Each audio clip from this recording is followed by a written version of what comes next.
Niedawno byłam w teatrze i zainspirowało mnie to do tego, żeby opowiedzieć trochę o teatrze w Polsce.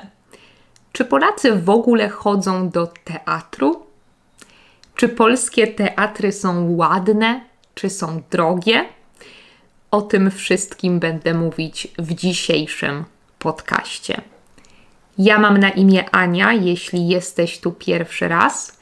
Jestem nauczycielką języka polskiego jako obcego, a to jest Płynnie po polsku.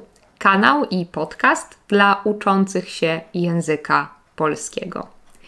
Przypominam, że podcast możesz słuchać na różnych platformach, takich jak Google Podcasts czy Spotify, ale znajdziesz go też na YouTubie i na mojej stronie internetowej. Na YouTubie możesz włączyć napisy po polsku i po angielsku, a na mojej stronie internetowej masz do dyspozycji całą transkrypcję tego podcastu. Oczywiście zupełnie za darmo. I bardzo polecam Ci też to ćwiczenie. To znaczy słuchać podcastu i czytać transkrypcję jednocześnie. Mi w każdym razie bardzo to pomaga, kiedy uczę się języków. No to tyle, jeśli chodzi o wstęp.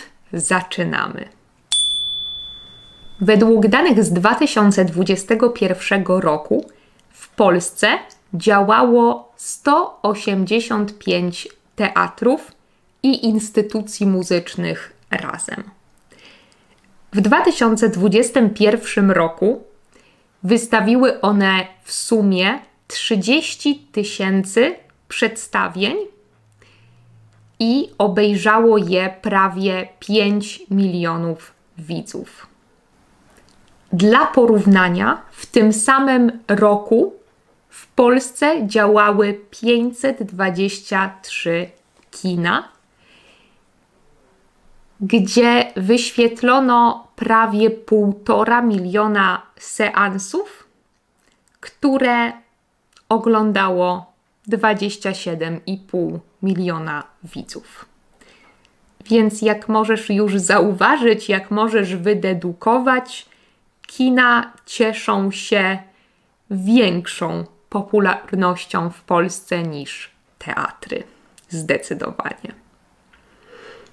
Przeglądałam potem też dane z 2019 roku i było to bardzo ciekawe, ponieważ zauważyłam, że teatry wystawiły wówczas w 2019 roku 70 000 przedstawień.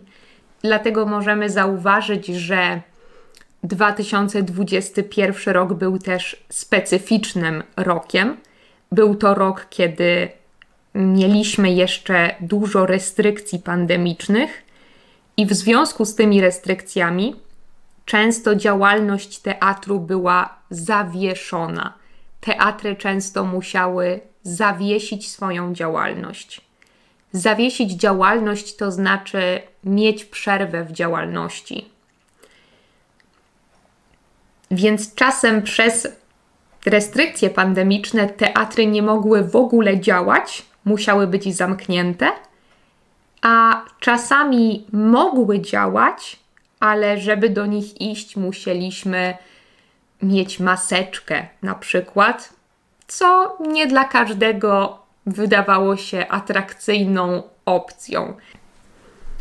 Myślę, że nie wszyscy chcieli chodzić wtedy na spektakle do teatru i nie wszyscy chcieli oglądać spektakl w maseczce. Na przykład. Albo po prostu bali się, stresowali się, że mogą zarazić się wirusem. Mimo wszystko te dane bardzo dobrze pokazują, że tak naprawdę nie chodzimy do teatru zbyt często. Można nawet powiedzieć, że chodzimy do teatru rzadko, jeśli porównujemy te wyjścia do teatru z wyjściami do kina. Sam fakt, że kin też jest o wiele więcej niż teatrów, pokazuje dużo. Tak jak powiedziałam, teatrów w Polsce jest 185 takich działających teatrów. Dla porównania w Wielkiej Brytanii na przykład jest ich ponad 1000. Bardzo ciekawiło mnie jednak to, dlaczego tak naprawdę do teatru nie chodzimy zbyt często. Przeglądałam takie ankiety z lat 2014-2015, które były bardzo ciekawe, a prowadzono je dlatego, że rok 2015 był ogłoszony rokiem polskiego teatru publicznego. Czyli 7 lat temu mieliśmy taki rok polskiego teatru publicznego i wtedy właśnie pojawiało się bardzo dużo statystyk związanych z tym, dlaczego Polacy nie chodzą do teatru i czy można to jakoś zmienić. Przedstawiono na przykład taką ankietę, która pokazała, że w ciągu całego roku 2014 aż 86% Polaków nie była ani razu w teatrze. A co ciekawe, co trzecia osoba w tym badaniu zadeklarowała, że chciałaby odwiedzać teatr częściej. Szczerze mówiąc, nawet nie dziwi mnie to aż tak bardzo. Wyjście do teatru faktycznie kojarzy nam się zawsze z takim większym wyjściem. Musimy zawsze kupić bilety z dużym wyprzedzeniem. W każdym razie z większym wyprzedzeniem niż do kina na przykład. To też jest ciekawe wyrażenie. Kupować coś z wyprzedzeniem. Z wyprzedzeniem to znaczy wcześniej. A kiedy już ten dzień nadchodzi i wiemy, że idziemy do teatru, to oczywiście cieszymy się z tego, że tam idziemy. Ale ja na przykład i myślę, że dużo osób poza mną również, mam zawsze taką małą, leniwą część w sobie, która chciałaby jednak tam nie iść, która mówi mi, że wcale nie chcemy nigdzie wychodzić, że wcale nie chcemy spędzić tyle czasu w teatrze.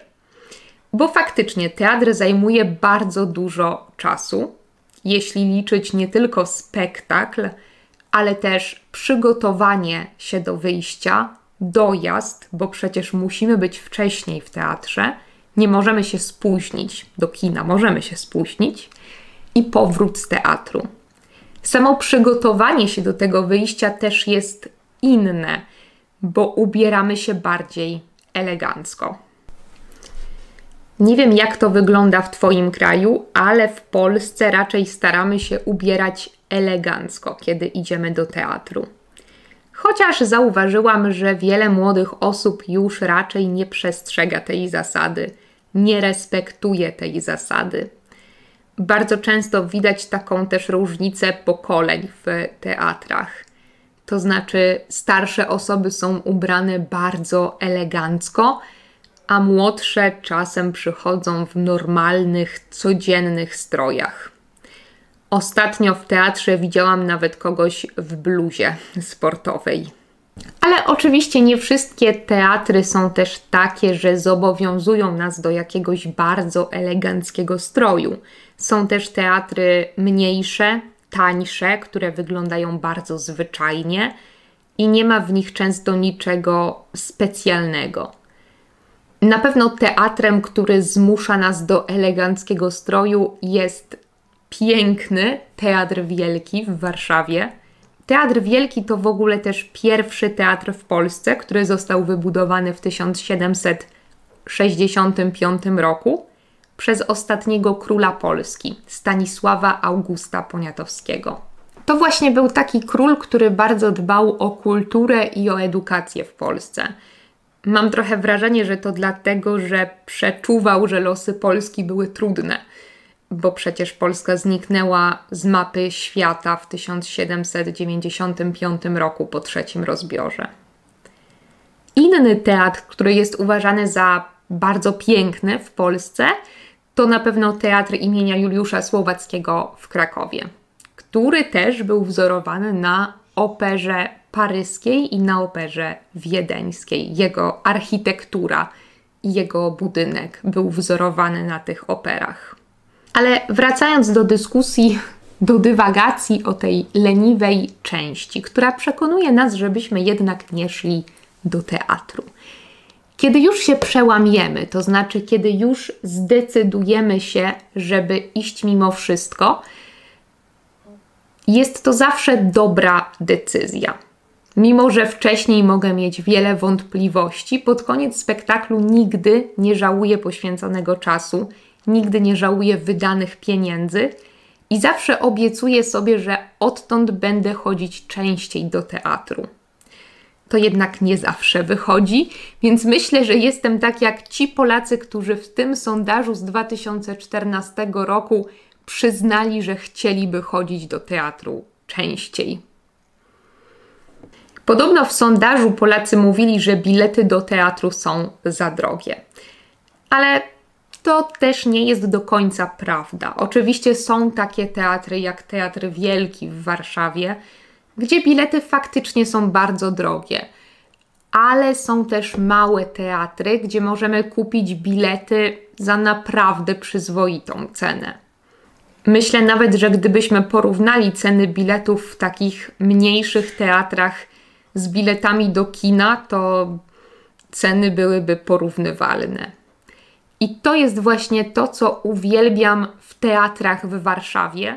Mówię o Warszawie, bo nie orientuję się aż tak bardzo w realiach innych polskich miast, ale domyślam się, że wygląda to podobnie.